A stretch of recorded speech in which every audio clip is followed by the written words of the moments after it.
그러므로 이제 그리스도 예수 안에 있는 자에게는 결코 정죄함이 없나니 이는 그리스도 예수 안에 있는 생명의 성령의 법이 죄와 사망의 법에서 너를 해방하였음이라. 아멘.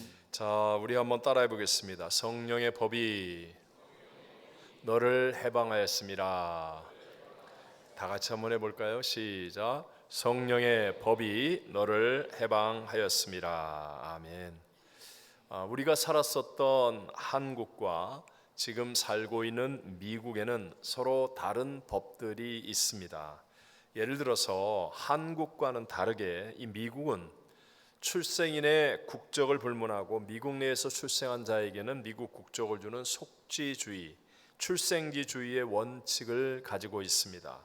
또 문화 가운데서도 한국에서는요, 개를 집에서 항상 묶어 키우는 것이 그리 잘못된 행위로 인식되지 않지만, 그러나 미국에서는 이웃이 보기에 하루 종일 집에 묶어두고 있는 개는 중대한 범죄로 보입니다. 당연히 미국에 사는 우리들은 미국의 법을 따라야 하지 않겠습니까? 이와 마찬가지로 예수 그리스도를 영접하고 하나님의 자녀가 되어지면 바뀌어지는 법이 있습니다. 예수님을 믿기 이전까지는 모든 사람들이 다 죄와 사망의 법 아래에 있었지만 예수님을 구세주로 영접하고 나면 그 다음에는 우리가 생명의 성령의 법 아래에 있게 된다라고 성경은 말씀합니다.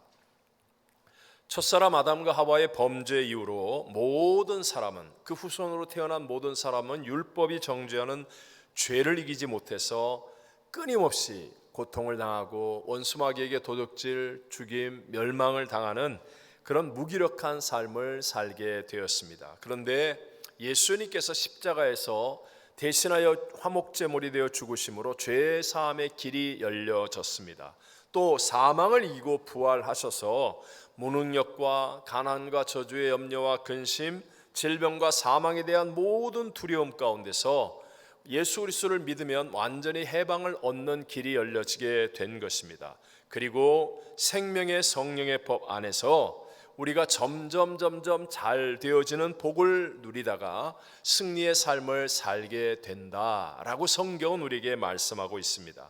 그런데 여러분, 이런 생각 한번 해볼까요? 만약에 개미떼 수천 수만 마리가 행진을 하고 있어요. 근데 내가 아는 한 마리를 집어서 앞에 있는 위험으로부터 건져내어주고, 그리고 그들이 찾고 있는 좋은 것을 주려고 하는데, 그런데 만약에 개미가 그것을 알지 못한다면 어떻게 되겠습니까? 개미는 정말 놀라고 당황스럽고 오히려 두려워하지 않겠습니까? 마찬가지입니다. 이처럼 예수 그리스도는요, 정말 십자가의 죽으심과 부활을 통하여 저와 여러분을 죄와 사망의 법에서 해방되어 생명의 성령의 법 아래 살게 하는데, 우리가 그것을 깨닫지 못하고 체험하지 못하면 그러면 우리는 방황할 수밖에 없고 하나님의 복을 누리지 못하는 자가 될 수밖에 없다는 것이죠.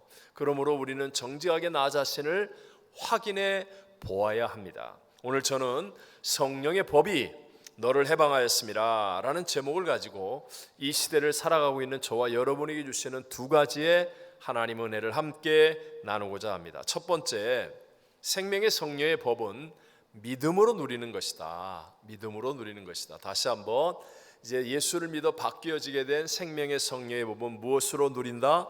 믿음으로 누리게 된다.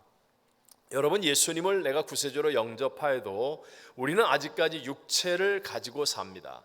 그리고 원수마귀가 주권을 가지고 있는 세상 속에서 살고 있기 때문에 우리는 생명의 성령의 법이 납득이 잘 안 돼요. 이해가 안 되고 공감이 잘 안 될 때가 있습니다. 이제까지 내 주인처럼 살아왔던 나의 이성이 생명의 성령의 법이 도대체 뭐야? 라고 인정을 못하려고 하고요. 또 계속해서 죄짓게 되는 경험이 나를 위축시켜서 에이, 생명의 성령의 법은 뭐 난 죄와 사망의 법 아래 있는 것 같아, 이렇게 만들어 가는 것이죠. 사도 바울도, 오늘 본문의 말씀을 기록한 사도 바울도 바로 앞에 7장 마지막 절에 보면 내 자신이 마음으로는 하나님의 법을, 육신으로는 죄의 법을 섬기노라, 이렇게 말하는 거예요. 이 말의 의미는 바울도 고민하고 있다는 겁니다. 갈등하고 있다는 겁니다. 분명히 예수 그리스도를 믿는 법이 있음을 아는데도 내 육신으로는 이 죄의 법을 섬기고 있는 자신을 바라보면서 갈등하고 있는, 고백하고 있는 것 아니겠습니까? 그러니까 이 세상에는요, 우리로 하여금 생명의 성령의 법 아래에서 살지 못하게 하는 엄청난 세력과 힘이 우리에게 작용하고 있다는 사실도 우리는 알아야 합니다. 그래서 우리는 하나님의 말씀을 그냥 한 번 듣는 게 아니에요. 듣고 또 듣고 나의 입술로 계속해서 선포하고 또 선포하고 암송하며 하나님의 말씀을 확실하게 붙들어야 돼요. 그냥 한 번, 두 번 듣고 읽고 마니까, 그러니까 여러분, 내가 믿어지는 믿음의 자리까지 가지 않는 거죠. 여기서 알기는 압니다. 생명의 성령의 법 들어봤는데, 맞아, 나는 죄와 사망의 법 아래 있지 않고 예수를 믿었으니까 이제 생명의 성령의 법 아래 있다고 그랬어. 아는 것과 여기서부터 믿어져서 이것이 경험되어지고 체험되어지고 누려지는 것은 완전히 다른 문제라는 거죠. 히브리서 4장 2절 말씀은 이렇게 얘기합니다. 다 같이 읽어봅니다. 그들과 같이 우리도 복음을 받은 자이나 들은 바 그 말씀이 그들에게 유익하지 못한 것은 듣는 자가 믿음과 결부시키지 아니함이라. 여러분, 들은 바 말씀이 유익하지 못하대요. 열매를 맺지 못한대요. 역사하지 못한대요. 그 이유가 뭐냐? 똑같은 말씀을 들었는데도 불구하고 그 들은 말씀을 듣는 자가 믿음과 결부시키지 못하는 거예요. 믿는 자리까지 갖지 못하는 겁니다. 들었어요, 알아요. 그런데도 불구하고 믿음과 결부시키지 못한다. 믿는 자리까지 가지 못한다. 여러분, 교회를 오래 다닌 것이 도움이 되겠지만 그렇다고 해서 그것이 성령의 법을 믿는 본질을 대신하지는 않습니다. 직분을 가지는 것이 유익하겠지만 그래도 성령의 법을 믿음으로 누리지 못한다면 그 직분조차도 아무 소용이 없다는 것이죠. 저와 여러분이 정죄함을 받지 않고 원수마귀의 영향 아래 있지 않고 승리하는 삶을 살 수 있게 되는 것은요, 내 안에 성령님이 계셔서 생명의 성령의 법 아래에 있기 때문에 가능한 일입니다. 그래서 저와 여러분은 어떤 일이 있더라도 하나님의 말씀대로 성령님을 내 인격적으로 체험해야 됩니다. 분명하게 체험하고 하나님의 말씀을 들을 때 여기서부터 믿어지는 믿음까지 가야 한다는 겁니다. 아는 것으로 끝나는 게 아니라 정말 믿어지는 거예요. 너무나 자연스럽게 믿어지는 겁니다. 여러분, 로스앤젤레스에 헐리우드길이 있는 것을 믿으십니까? 믿어요? 자연스럽게 있는 걸 믿고 자동차를 몰고 헐리우드길을 갑니다. 이처럼 생명의 성령의 법 아래에 있다는 것이 내가 정말 믿어져야 돼요. 이게 너무나 자연스럽게 믿어지는 믿음까지 가는 것. 한 장로님이 정말로 열심히 선교도 하시고요, 교회 건축을 하는 일도 앞장서 열심히 하고 있었어요. 그런데 어느 날 기도를 하는데 마음속에 무언가 성령님이 책망하시는 듯한 음성이 들려지는 것 같더래요. 마음의 느낌이죠. 그게 뭐냐면, 보이는 일은 열심히 하는데, 예를 들어 선교 갈 때 막 앞장서서 하고 짐도 많이 들고 뭐 열심히 하고 안 빠지고 가고, 보이는 건 열심히 해요. 교회 건축 같은 거 할 때도 오면 막 그냥 보여지는 일들은 정말 열심히 하는데, 그런데 보이지 않는 성령님과의 교제는 충분하지 않다. 성령님을 느끼지 못하고 있다. 이게 책망이 되더라는 거예요. 그러니까 자꾸만 사람들의 말에 휘둘림을 당하는 거예요. 사람들의 평가가 더 크게 마음에 느껴지고, 마음에는 진짜 기쁨도 없고 감격도 없고 눈물도 잃어버린 지 오래되더라. 이것을 깨닫게 된 거예요. 그래서 그때부터 장로님이 정신을 딱 차리고 보이는 것을 내려놓고 보이지 않은 성령님과의 깊이 있는 교제를 위해서 마치 초신자처럼 예배를 드리기 시작했고 처음 믿을 때처럼 간절하게 기도하기를 힘썼더니 놀랍게도 마음의 평안과 행복이 찾아오는 거예요. 장로님의 얼굴이 막 밝아지고 예배 때 눈물이 흐르고 그러면서요 오히려 자기가 맡았던 그 많은 일들 옛날에는 막 다그치고 막 앞장서서 소리도 지르고 안 하는 사람 야단도 치고 막 이렇게 할 때보다 오히려 더 자연스럽게 일들이 더 잘 되어서 더 풍성한 열매를 맺게 되더라 하는 간증이었습니다. 여러분 우리의 신앙생활의 진리를 이 머리로 또는 교리로만 믿으면요 이 안에서의 기쁨이 없습니다. 감격과 능력을 알지 못합니다. 우리가 하나님의 일을 한다는 것 그 자체도 놀라운 것이겠지만 그러나 성령 하나님이 내 안에 계심이 믿어져서 행하는 것은 더 소중하고 아름다운 일이라는 것을 깨닫게 되시기를 바랍니다. 자 보십시오. 우리 인간이 처음 하나님께 지음을 받을 때 하나님 무엇으로 인간을 빚으세요? 빵으로? 돌멩이를 쪼개서? 뭘로? 흙으로. 저와 여러분 모든 인간은 흙이에요. 그래서 죽고 나면 여러분이 무덤에 무덤에 묻히고 나면 얼마 지나지 않아서 한 줌의 황토 흙이 됩니다. 다 흙으로 지음 받았어요. 흙으로 사람을 지으셨는데 그런데 아담의 코에다가 하나님의 생기, 히브리어로 르아흐라고 얘기해요. 하나님의 영, 성령이라는 뜻입니다. 하나님의 생기를 그 코에 불어넣어 주니까 놀랍게도요 진흙풍선과 같은 흙덩어리였던 인간이 만물을 다스리고 정복하고 번성하고 생육하고 충만하는 하나님께 복을 받는 만물의 영장과 같은 존귀한 존재가 되어지더라. 이것은 우리도 마찬가지입니다. 오늘 예배 올 때 어떤 사람은 명품 옷을 입고 어떤 사람은 멋진 장신구를 가지고 좋은 차를 타고 아니면 뭐 어떤 모양이든지 그것이 진짜 중요한 게 아니에요. 오늘도 하나님은 우리를 보실 때 우리 안에 성령의 생기, 하나님의 영이 있느냐 없느냐. 여러분 이것이 진짜 우리와 우리의 가족을 살리고 내가 하는 일 속에 하나님의 역사를 만들어 영광을 보게 되고 하나님이 원하시는 뜻대로 살아가는 인도함이 넘쳐나는 복 있는 인생이 되어지는 길이 될 줄로 믿습니다. 오늘 2부 예배 때 교육국 졸업 예배를 드렸어요. 22분이 졸업하면서 간증을 하는데 야 정말 어쩜 저렇게 은혜스럽게 할 수 있을까 놀랐습니다.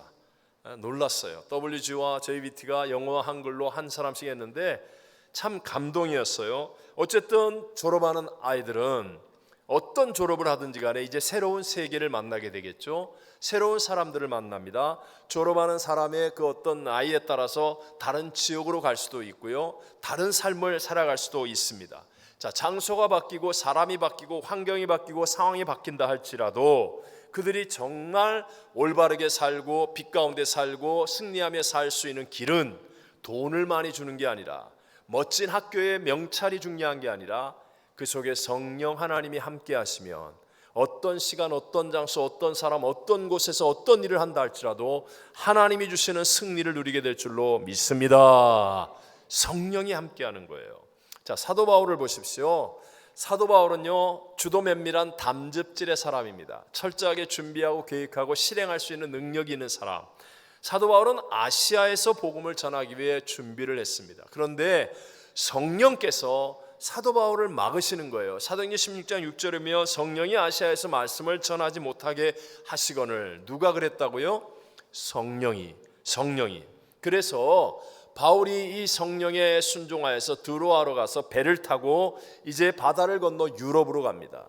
유럽 마게도냐 관문인 빌립보에 가서 복음을 전하는 거예요. 그랬더니 자주장사 루디아를 만나고 그 집과 모든 사람들이 예수를 믿고 세례를 받고 또 점치는 귀신 들린 소녀에게 말하니 그 귀신이 떠나가고 소녀가 자유를 얻고 능력과 역사가 나타나는 이유는 성령이 함께 하시고 계시기 때문이었어요. 근데 바울이 그렇게 선하고 아름다운 일을 했는데 이제 잡히죠. 점치는 귀신으로 인하여 많은 이득을 얻었던 사람이 소녀에게 있었던 점치는 귀신이 떠나고 나니까 이득을 얻지 못함으로 바울을 고소했어요. 그래서 억울하게 누명을 쓰고 바울이 그 선한 일을 하고도 감옥에 갇히는 겁니다. 매를 죽도록 맞고 깊은 지하 감옥에 갇혀서 손발에는 착고에 매어서 감옥 안에 있는 겁니다. 얼마나 억울합니까? 얼마나 아프겠습니까? 얼마나 피곤하고 힘들고 지치겠습니까? 그런데 바울은 그 감옥 안에서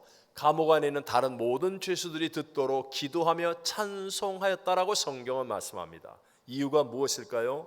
바울이 원래 독한 성격의 사람이라서, 아니면 바울은 워낙 강력한 체질을 가진 사람이라서? 아닙니다. 바울은 지병을 가진 연약한 사람입니다. 바울도 예민한 사람이에요. 작은 일에도 예민하게 반응하는 사람이에요. 바울의 어떤 것들이 아니라 문제보다 크시고 대적보다 크신 성령 하나님이 바울과 함께 하고 있기 때문에 지하 감옥도 바울을 가두지 못하고 손발에 메고 있는 착고도 바울을 묶지 못하고 그 매맞은 피 흘리는 그 몸의 상처조차도 바울을 괴롭히지 못하고 진짜 해방자가 되어서 기도하고 찬송할 수 있는 사람이 된 줄로 믿습니다. 오늘 우리도 마찬가지죠. 어떤 사람은 가정에 문제가 있어요. 물질로 가두어진 사람이 있습니다. 육신의 질병으로 연약한 사람도 있습니다. 뜻대로 되지 않은 이민생활 가운데 갇혀 있는 사람도 있습니다. 여러분, 무엇으로 자유함을 얻겠습니까? 무엇이 여러분을 해방시킬 수 있다고 생각합니까? 내가 조금만 노력하면? 아닙니다. 여러분, 뭔가 나를 도와줄 어떤 사람을 만나면? 아닙니다. 여러분, 조금은 도움이 되는 것 같지만 결코 그렇지 않습니다. 그러나 여러분 명심하십시오. 바람이 있는 곳에, 공기가 있는 곳에도 함께 하시는 성령 하나님으로 충만해지면, 성령이 함께 하심이 믿어지는 믿음의 사람이 되어지면, 이 성령 하나님은 내가 할 수 없는 것을 행하시는 위대한 능력으로 역사하여 우리로 하여금 이기는 자가 되게 하실 줄로 믿습니다. 하나님은 문제보다, 하나님은 대적보다, 하나님은 불경기보다, 하나님은 질병보다, 하나님은 사망보다, 하나님은 하실 수, 하나님은 하실 수, 하나님은 하실 수. 여러분 믿으시죠? 이게 믿어져야 돼요. 이게 믿어지면 무엇이 나를 가두고 묶고 괴롭혀도요, 이것을 뛰어넘을 수 있는 성령 하나님의 역사들을 누릴 수 있게 된다는 거죠. 로마서 8장 11절에 보면 이런 말씀이 있습니다. 예수를 죽은 자 가운데서 살리신 이의 영이 너희 안에 거하시면, 어디에 거하시면? 너희 안에 거하시면 그리스도 예수를 죽은 자 가운데서 살리신 이가 너희 안에 거하시는 그의 영으로 말미암아 너희 죽을 몸도 살리시리라. 아멘이십니까? 하나님의 말씀은 1.1에 틀림이 없거나 변함이 없는 진리라는 것 믿으시는 분은 아멘 하시겠습니다. 맞습니다. 성령 하나님이 너희 안에 거하신다고 말합니다. 그리고 내 안에 거하시는 그의 영으로 말미암아 나의 죽을 몸도 살게 된다라고 말씀하는 거예요. 여러분, 실제로 우리 몸이 얼마나 더럽고 음란하고 악합니까? 남 잘 되는 것보다 잘 되지 않는 것을 더 좋아하고, 정말 내가 봐도 이기적이고 욕심이 많고 고집스러운 게 우리의 몸이에요. 내가 내 몸을 바라보아도 하나님 앞에 부끄럽고 정말 죄송할 것뿐입니다. 그런데도 불구하고 우리의 이런 죽을 몸도 살리시는 분이 우리 안에 계시는 성령 하나님이시다라고 말씀하고 있습니다. 여러분, 내가 이 죽을 몸을 가지고 살고 있는 것, 이것도 대단한 일이지만, 그런데 더 위대하고 놀라운 일은 바로 거룩하신 성령님께서 내 안에 거하시는 것이 믿어지면 나의 이 죽을 몸도 살게 되는 하나님의 역사가 일어난다는 것입니다. 여러분이 어떤 육신의 약함이 있어도, 어떤 마음의 상처가 있다 할지라도, 어떤 삶의 문제가 있다 할지라도 내 안에 하나님이신 성령님이 거하시는 것이 믿어지면 그러면 하나님이 우리를 살리시는 역사를 체험하게 될 줄로 믿습니다. 그러나 성령 하나님이 내 안에 계신데도 믿으려고 하지 않는 거예요. 믿지 않는 거예요. 들어서 알기는 아는데 믿으려고 힘쓰지 않아요. 그러면요, 성령님이 아무것도 하실 수가 없다는 것이죠. 생각해 보십시오. 나 같은 사람, 이 더러운 몸, 이 추한 몸, 약한 몸 안에 성령 하나님이 계시는데 여러분, 이것을 우리가 체험하지 못하고 누리지 못한다면 이게 얼마나 억울한 인생입니까? 교회를 10년, 20년, 100년을 다니면 뭐합니까? 내 안에 성령 하나님이 계심을 믿지 못하고 살고 있으며 이것처럼 억울한 일이 없어요. 내가 힘든데 세상에 실권을 가진 대통령이 우리 집에 와서 있어요. 근데 그 대통령과 한번 인사도 못하고 하소연도 못하고 악수도 못하고 사진도 한 장 못 찍었어요. 그런 바보가 어디 있습니까? 그런 어리석은 사람이 어디 있겠습니까? 그보다 더한 분이 내 안에 거하시는 성령님이라는 거예요. 이 성령님이 내 안에 거하시면 죽을 몸도 살리시는데 이게 믿어져야 합니다. 믿어져야 됩니다. 그러면 내 믿음대로 될지어다. 아는 것이 아닙니다. 믿는 것입니다. 믿는 것. 목사님, 제가 교회 10년, 20년 다녀서 성령님이 내 안에 계신 거 알아요. 근데 안 믿어지는데 어떻게 합니까? 나도 믿고 싶어요. 믿고 싶어요. 믿고 싶어요. 여러분 정말 믿고 싶으세요? 뭐 안 믿고 싶은 거야 벌써. 성령님이 내 주인이 되어서 사는 게 귀찮아. 내가 주인 돼서 내 마음대로 막 그냥, 성령님이 주인 되면 내가 옛날에 보던 거 그거 음란한 거 못 볼 거 아니에요. 성령님이 주인 되시면 내가 막 술 한 잔 마시고 막 내 마음대로 하고 싶은 거 그 성령님이 주인 되면 못 할 거 아니에요. 그래서 난 그냥 성령님이 내 안에 계신 거 알기만 하고 나는 내가 알아서 할 거예요. 그러다가 박살나는 거예요. 자, 여러분 믿고 싶어요? 내가 길을 가르쳐 줄 테니까 할래요? 정말입니다. 이건 진 목사가 하는 말이 아니고 성경과 주님이 하신 말씀이에요. 나의 죽을 몸도 살리시는 성령님이 내 안에 거하심이 믿어지는 믿음의 길이 하나 있습니다. 가장 분명하고 확실한 그 길은 바로 기도하는 것입니다. 뭐 하는 거라고요? 기도하는 거. 또 뻔한 소리 한다. 뻔한 소리가 아니고요, 진짜 중요한 진리라는 거예요. 진리.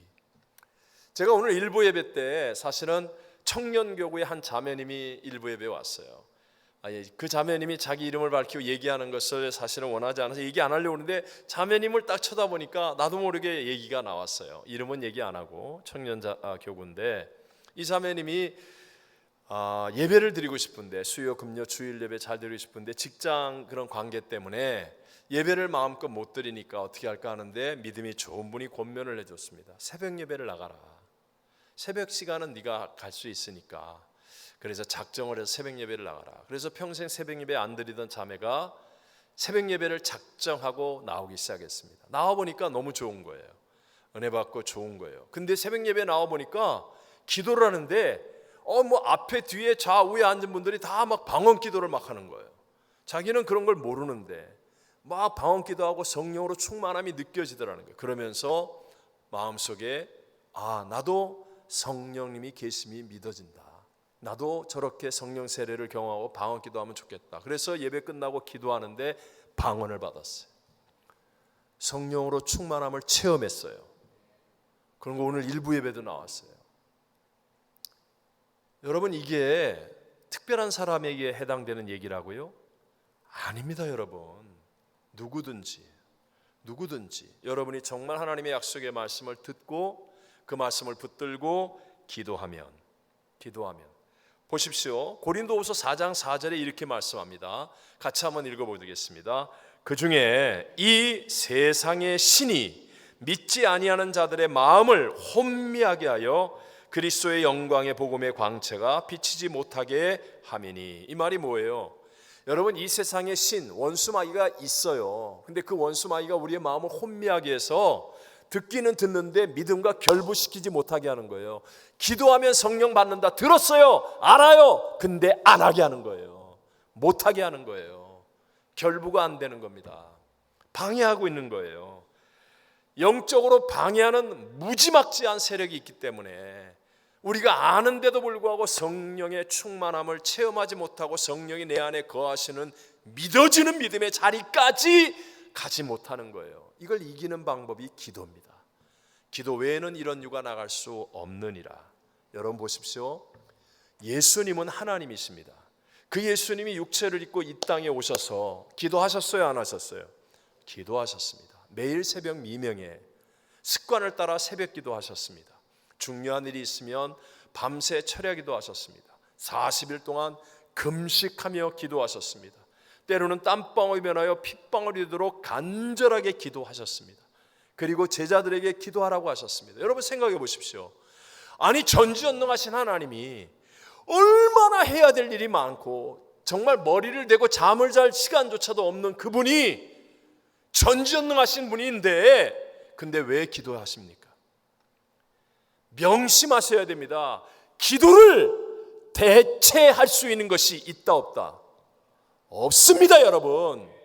기도를 대체할 수 있는 것이 없습니다. 찬양으로 대체 안 됩니다. 말씀으로 대체 안 됩니다. 봉사로 대체되는 게 아니에요. 기도를 대체할 수 있는 게 없어요. 그래서 예수님이 그렇게 기도하시고 제자들에게 기도를 가르쳐 주시고 기도하지 않을 때 야단치시고 상을 엎어버리시고 채찍으로 때리시고 내 집은 만민이 기도하는 집이라 일컬음 받기를 원하노라. 기도하라. 또 내가 성령으로 충만해질 수 있는 유일한 길이 기도이기 때문에 예수님은 성령으로 사역하신 분 아니에요. 성령으로 예수님인데도 불구하고 육체를 가지고 있기 때문에요. 성령으로 충만해질 수 있는 유일한 길이 기도이기 때문에 매일 기도하시는 거예요. 기도하시는 거예요. 그렇다면 우리도 기도해야 되지 않겠습니까? 해야 돼요, 안 해야 돼요? 아니 정직하게 얘기해 보세요. 해야 돼요, 안 해야 돼요? 그런데도 안 하잖아요. 그런데도 안 하게 되잖아요. 제가 겪어봐서 알아요. 저도 어렸을 때부터 교회를 다녀서 기도 그러면요 이골이 날 정도로 들은 사람입니다. 근데 기도 안 했습니다. 기도하는 시간에 딴짓했습니다. 왜 그랬는지 몰라요. 제가 꽤 착한 사람입니다. 안 믿어주네. 제가 교회에서 상당히 모범생이었어요. 학생회장, 청년회장 하면서 교회를 진짜 열심히. 근데 기도를 알고 기도가 중요하고 기도에 대해서 나도 설치고 설레발을 치면서 얘기도 하는데 정작 나는 기도 안 했어요. 이게 현실이에요. 이게 영적인 싸움이란 말입니다. 하지만 기도 외에는 이런 유가 나갈 수 없습니다. 예수님의 제자들을 보십시오. 예수님이 십자가에 죽으시는 데 다 부인하고 도망친 패배자, 실패자, 진짜 연약한 보잘것없는 사람들이에요. 그런데도 불구하고 그들이 주님이 하신 약속의 말씀을 부여잡고 마가 요한의 다락방에 모여서 다른 세미나 하지 않았습니다. 다른 프로그램 하지 않았습니다. 오로지 전혀 일심으로 뭐 했다? 기도했습니다. 실패자입니다. 진짜 나쁜 놈들이에요. 진짜 연약한 사람들이에요. 가망이 없는 사람이라고도 말할 수 있는데 그들이 모여 기도했습니다. 열흘 동안 오로지 일심으로 전혀 기도에 힘쓸 때 하늘로부터 극하고 강한 바람 같은 소리가 임하더니 각 사람 머리 위에 불 같은 성령이 임하여 다 성령의 충만함을 받았습니다. 뭐 할 때? 기도할 때. 기도할 때. 대단한 사람, 훌륭한 사람, 그런 사람 아니에요. 실패자입니다. 정말 연약한 사람들입니다. 하지만 기도할 때 성령으로 충만해졌고 예루살렘을 뒤집어 놓고 온 세상의 복음의 증인으로 존귀하게 사명을 감당하는 위대한 인생이 되었습니다. 만약에 여러분 우리가 정말 기도를 통해서 확실하게 내 안에 거하시는 성령으로 충만해져서 그것이 믿어지는 믿음의 삶을 살 수 있다면 기도하는 것이 억울합니까? 정말 그것이 진실이라면 기도하는 것이 헛수고입니까? 기도하는 일이 아까운 일이겠습니까? 아닙니다, 여러분. 아닙니다, 여러분. 어떤 대가를 지불하고 노력을 들이고 내가 헌신과 수고를 한다 할지라도 성령이 내 안에 거하심이 믿어지는 믿음이 되는 게 확실하다면 기도하는 것은 절대로 낭비가 아니고 헛된 일이 아니고 아까운 일이 아닙니다. 가든지 보내든지 돕든지 주님 주신 이 선교의 사명을 감당하기 위해서 우리의 다음 세대를 믿음으로 살리고 세우는 사명을 위해서 우리는 철치끝 철 해봐요. 철, 치, 끝. 기도해야 합니다. 그래서 우리 모두 성령이 내 안에 계심이 믿어지는 믿음으로 정말 생명의 성령의 법 아래 살아가는 복 있는 성도가 되시기를 주의 이름으로 축원합니다. 두 번째요. 생명의 성령의 법은 생각에서부터 일어납니다. 자, 우리가 이제 법이 바뀌어지죠. 예수를 믿고 죄와 사망의 법에서 생명의 성령의 법으로 바뀌어지는데 이 생명의 성령의 법은 어디에서부터 일어난다? 생각에서부터. 예수를 믿지 않는 사람도 다 동일하게 공감하는 말. 생각은 행동을 낳고 행동은 습관을 만들고 습관은 인격을, 그리고 인격은 운명을 결정짓게 된다. 이거는요, 누구도 부인하지 않는 공감하는 말입니다. 결국 삶은 생각의 결과다라고 말할 수 있습니다. 그래서 이것을 원수마귀는 우리보다 훨씬 더 잘 알죠. 원수마귀는 월등하고 탁월한 존재이니까. 그래서 여러분, 첫사람 아담과 하와를 에덴 동산에서 무너뜨릴 때부터 다른 거 공격 안 합니다. 인간의 생각을 공격하는 거예요. 생각을. 야, 하나님이 정말 선악을 알게 하는 나무의 열매를 먹지 말라고 했니? 한번 생각해 봐. 너 그거 먹으면 네가 하나님처럼 될까 봐 그런 거야. 생각을 공격하는 거예요. 그래서 이 생각이 혼란을 갖게 되니까 결국은 잘못된 행동을 하게 되고 운명이 바뀌어지는, 무너지는 인생이 되어지더라는 겁니다. 오늘도 마찬가지입니다. 마귀는요, 우리가 막 열심히 하고 은혜도 받고 뭐 다 잘하고 그런데 생각만 하나 툭 건드려 가지고 생각만 넘어뜨리면 아무리 뭐 어쩌죠 해도 그 사람의 인생을 박살내버릴 수 있다는 것을 잘 알고 있습니다. 그렇게 은혜 받았는데, 식당 갔는데 오늘 기도원 간다고 밥을 안 준대. 근데 그 순간에 생각 속에 나를 무시해. 교회는 사랑이 없어. 생각이 툭 나를 건드리면 뭐 다 무너지는 거예요. 뭐 오늘 은혜 받은 거고 기도원 가려고 마음 먹었던 거고 그냥 다 무너져. 안 가, 때려쳐라, 그냥 그만둬라. 그냥. 가정에서도, 직장에서도, 이 땅의 삶에서도 마찬가지라는 거죠. 로마서 8장 5절과 6절은 분명히 말씀합니다. 다 같이, 육신을 따르는 자는 육신의 일을, 영을 따르는 자는 영의 일을 생각하나니 육신의 생각은 사망이요 영의 생각은 생명과 평안이니라. 아멘. 보십시오. 생각으로 사망, 생명과 평안 갈라지잖아요. 육신의 생각하니까 결국은 사망, 끝. 영의 생각을 하니까 생명과 평안, 완전히 갈라지지 않습니까? 육신을 따르는 생각을 하게 되면 처음에는 모르는 것 같지만 점점 마음이 허망해지기 시작합니다.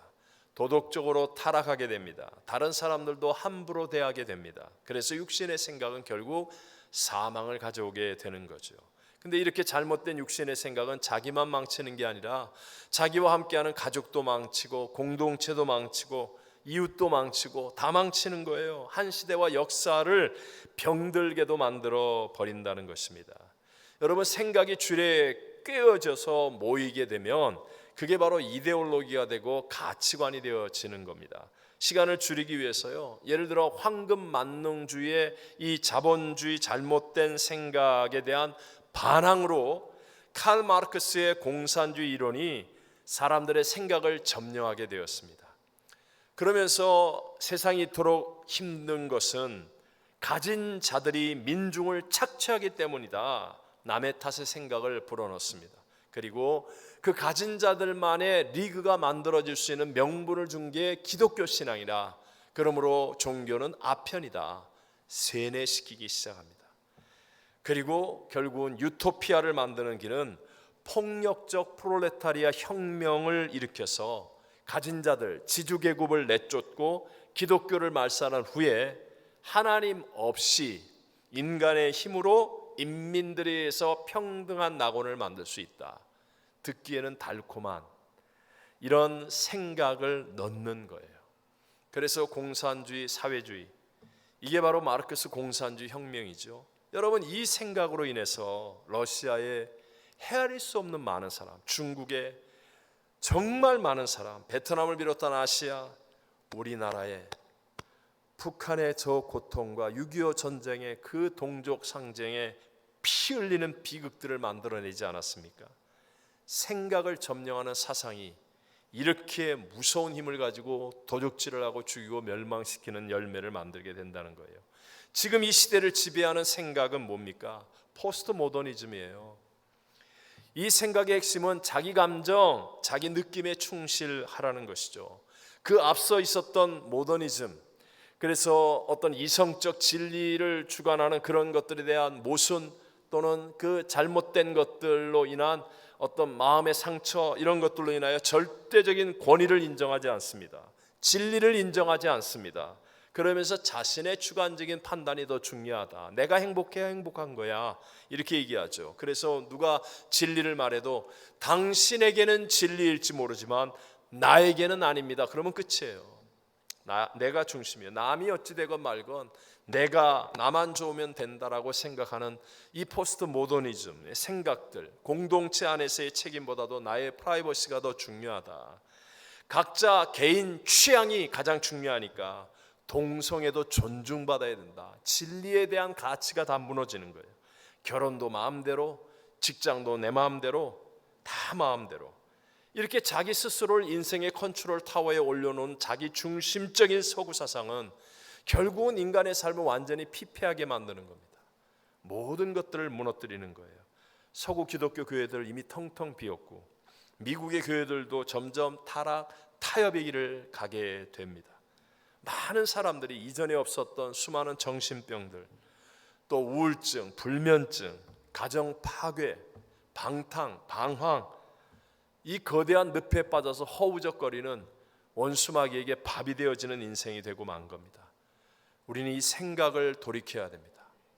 성령의 생각으로 바뀌어야 됩니다. 고린도후서 10장 5절에 말씀합니다. 다 같이 하나님 아는 것을 대적하여 높아진 것을 다 무너뜨리고 모든 생각을 사로잡아 그리스도에게 복종하게 하니. 여러분, 예수님이 정말 우리를 살리는 길이요 진리요 생명인 것을 믿으시면 아멘 합시다. 예수님은요 그냥 단순히 좋은 분이 아니에요. 우리 인생을 살릴 수 있는 유일한 구세주입니다. 우리의 인생에 만날 수밖에 없는 모든 문제의 유일한 해답이 예수 그리스도입니다. 그래서 우리의 모든 생각이 예수 그리스도에게 복종되어져야 합니다. 하나님을 대적하는 생각이 내 안에 인풋되지 않도록 여러분, 이게 너무너무 중요한 거예요. 여러분, 예를 들어서 우리 비행기 타기 전에 검색대 지납니까 안 지납니까? 안전을 위해서 지나지요. 그래서 모르고 가져온 나이프, 라이터, 뭡니까? 가스통, 이런 거 검색대 지나면서 다 버리게 되잖아요. 발각되잖아요. 마찬가지로 우리의 생각 안에 하나님을 대적하는 것들을 여러분 버려야 합니다. 버리지 않고 그게 인풋되는 순간에 결국 그 생각이 우리의 삶을 사망으로 이끌어 가는 것임을 알아야 됩니다. 더러운 영화 계속 보고 앉아 있고 인터넷에 음란물 계속 보고 있고 그냥 남들이 다른 사람 욕하고 비난하는 거 계속해서 인풋 시켜놓고 있고 그리고 나서 우리가 거룩하게 살 수 있다 착각하면 안 됩니다. 여러분, 무슨 일이 있어도 나사렛 예수의 이름으로, 마치 정수기의 필터가 모든 더러운 것들을 걸러내듯이 나사렛 예수 그리스도의 이름으로 우리의 나쁜 것들, 이 음란한 것들, 정말 거짓된 것들, 남을 모함하고 참소하는 이 모든 악한 것들을 여러분 다 물리치고 걸러낼 수 있게 되시기를 바랍니다. 이거 정말 중요한 얘기예요. 우리가 살아가면 쓰레기가 생깁니까 안 생깁니까? 생기죠. 일을 많이 하면 쓰레기도 많이 생기는 거예요. 밥을 많이 먹으면 쓰레기도 많이 생기는 거예요. 쓰레기가 생기는 게 잘못이 아니죠. 쓰레기는 다 어디다 버리면 돼요? 쓰레기통에 버리면 되는 거예요. 쓰레기통에 버려서 쓰레기 봉지 딱 묶어서 청소차가 올 때 내버리면 되는 거예요. 근데 혹시 여러분 쓰레기 봉지 버릴 때 다시 열어서 그 안에 있는 것들을 끄집어내서 냄새도 맡아보고 다시 한번 확인해보고 이 쓰레기는 뭔가 이러면서 다 일일이 확인하는 분 계세요? 계세요 안 계세요? 그런 거 하고 있으면 그 이상한 사람인 거예요. 마찬가지로 여러분, 우리가 열심히 살면 여러 가지 육신적인 생각의 것들이 막 인풋되려고 해요. 그래서 예배 나오는 겁니다. 매일 새벽에 나오고 수요일 나오고 금요일 나오고 주일날 나와서 나사렛 예수의 이름으로 모든 더러운 생각, 악한 생각, 음란한 생각 예수의 이름으로 버리는 거예요. 버리면 되는데 그 버리는데 왜 자꾸 들춰봐? 왜 자꾸 냄새 맡아요? 왜 자꾸 하나하나 확인? 누가 저 사람이 나한테 뭐 이런 말을 하고 저게 어떻고 저쩌고, 뭘 그런 소리를 하고 있어요? 그냥 냅다 버리면 되는 거지. 그리고 그리스도 예수를 생각하면 돼요. 예수님 안에 다 있습니다. 우리가 살 수 있는 길이 다 있는 줄로 믿습니다. 마귀는요, 좋은 것도 나쁘게 생각하게 만드는 놀라운 능력이 있습니다. 우리가 싸워서 이길 재간이 없어요. 예수님이 아니면 이길 재간이 없어요. 자, 보십시오. 우리가 이제까지 살았던 이 지구상에서 가장 좋은 환경이 어디예요? 어디예요? 미국? 아니잖아요. 에덴 동산이지 않습니까? 에덴 동산. 그런데 가장 좋은 에덴 동산도 나쁘게 생각하게 만드는 게 마귀예요. 정말 놀랍습니다. 그렇게 좋았던 구역인데 한순간에 나쁘게 생각하게 만들 수 있어요. 그렇게 좋았던 관계였는데 한순간에 나쁘게 생각하게 만들 수 있는 게 마귀입니다. 원수 마귀가 우는 사자같이 지금 역사하려고 하는 거예요. 어떻게 이깁니까? 우리가 생각 하나하나 일일이 다 싸우는 것은 너무너무 힘이 들고 또 실수할 수도 있겠죠. 하나님께서 우리에게 이길 수 있게 하는 방법이 바로 예수를 깊이 생각하라라는 것입니다. 깊이 생각하라. 히브리 3장 1절을 다 같이 읽어보겠습니다. 그러므로 함께 하늘의 부르심을 받은 거룩한 형제들아, 우리가 믿는 도리의 사도이시며 대제사장이신 예수를 깊이 생각하라. 깊이 생각하라는 말은 생각하고 또 생각해서 그 예수가 내 삶의 구체적인 행동으로 나타날 때까지 거기에 집중하라라는 그런 의미가 있습니다.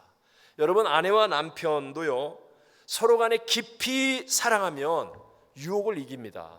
쓸데없는 다른 사람의 모함을 이겨냅니다. 깊이 사랑하면 됩니다. 올바른 것을 깊이 사랑하는 거죠. 여러분은 지금 무엇을 깊이 생각하십니까? 어떤 분은 토요일이 휴일이라고 드라마를 너무 깊이 바라보고 생각하면 대표 기도할 때 드라마 주인공 살려달라고 기도하는 거예요. 왜? 자기도 모르게 깊이 생각하니까. 예수님에 대한 묵상이 깊이 있지 않으면 세상이 주는 유혹을 못 이깁니다. 거짓된 참소를 못 이깁니다. 원수 마귀는 가장 좋은 것을 가장 나쁘게 생각할 수 있는 능력이 있는 존재예요. 못 이깁니다. 근데 예수를 깊이 묵상하고 예수를 생각하는 사람은 이기게 될 줄로 믿습니다.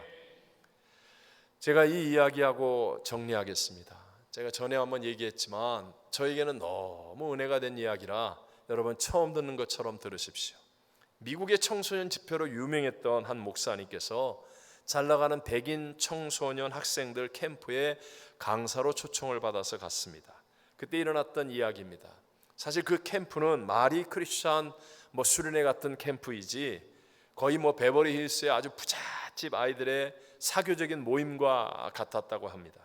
그 가운데는 특별히 다운 증후군 질병을 앓고 있는 제리라고 하는 한 남학생이 참석을 했는데 누가 보아도 왕따를 당하고 있음이 한눈에 보여졌습니다. 마지막 날이 되었습니다. 이제 무사히 다 지나고 마지막 날, 마지막 간증의 시간이 된 거예요. 그래서 크리스찬 캠프니까 이게 마지막 나와서 이제 간증을 한 사람씩 하는데 부자 동네 명문 가정의 아이들처럼 정말 말을 너무너무 잘하는 거예요. 한 명씩 나와가지고 감사의 이야기 참 말을 너무 잘하는데 그런데 감동은 전혀 없습니다. 자, 이제 다 끝났다고 생각했는데 목사님께서 제리만 이야기하지는 것을 알고 제리를 불렀습니다. 너도 나와서 간증을 하라고. 그러니까 아이들이 괜히 딴짓을 하면서 놀리는 거예요. 제리가 나와서 뭘 해? 막 이러면서 그것도 모르는 듯 제리가 힘들게 나왔습니다. 그리고 앞에 나와서서 옆에 있는 십자가를 손가락으로 가리키면서 정말로 쥐어짜듯이 Jesus loves you. 자기의 가슴 속에 있는 말을 얘기하는 거예요. Jesus loves you. Jesus loves you. 예수님이 너희를 사랑해. 예수님이 너희를 사랑해. 예수님이 너희를 사랑해. 3번 했습니다. 갑자기 아이들이 울기 시작합니다.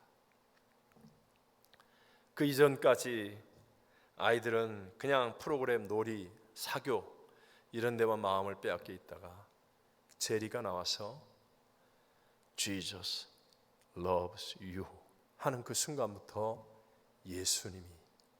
예수님이 생각되기 시작하는 거예요. 조금 있다가 아이들이 대성통곡하기 시작했습니다. 그리고 정말 놀라운 회개의 역사가 일어났다는 거예요.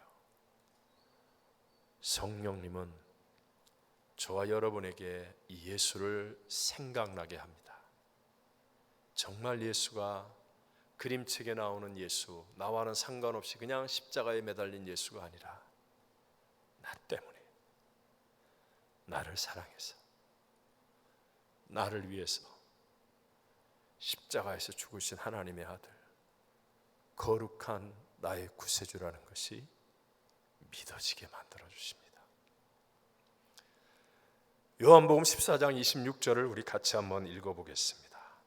보혜사 곧 아버지께서 내 이름으로 보내실 성령, 그가 너희에게 모든 것을 가르치고 내가 너희에게 말한 모든 것을 생각나게 하리라. 아멘.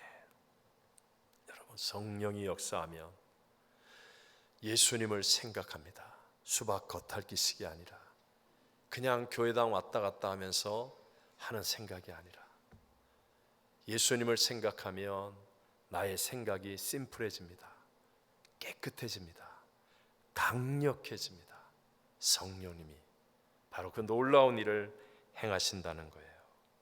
예수를 믿는 저와 여러분들이 시간이 지날수록 점점 잘 되어지는 삶, 복받는 삶은 바로 성령님과 함께 하는 데 있습니다. 정말 복잡한 세상이죠. 갈등과 분쟁도 많은 세상 가운데서 빛 가운데 걸어가며 미운 사람도 용서할 수 있고 사랑할 수 있게 만드는 힘은 성령님과 함께 할 때만 가능한 일입니다. 성령님만이 우리를 죄와 사망의 법에서 생명의 성령의 법으로 인도하실 수 있기 때문에 그렇습니다. 오늘날 정말 안타깝게도 크리스찬은 많습니다. 교회 다닌다는 사람은 많은데 성령 충만한 크리스찬이 점점 없어지고 있습니다. 자신의 시간과 노력과 마음을 기도에 투자하지 않기 때문입니다. 드라마 보는데, 영화 보는데, 맛집 찾아가는데, 인터넷 보고, 쇼트 보고, 짤 보는 데는 몇 시간을 투자해도 아까워하지 않으면서 기도 10분 하라고 그러면 온몸을 비비틀고 짜증을 내고, 기도원에 가자 그러면 그냥 무슨 죽을 자리에 가는 것처럼 괴로워하면서 힘들어하는 인생. 그리고 나서 성령으로 충만할 수 있다? 그런 일은 없습니다. 그런 일은 없습니다.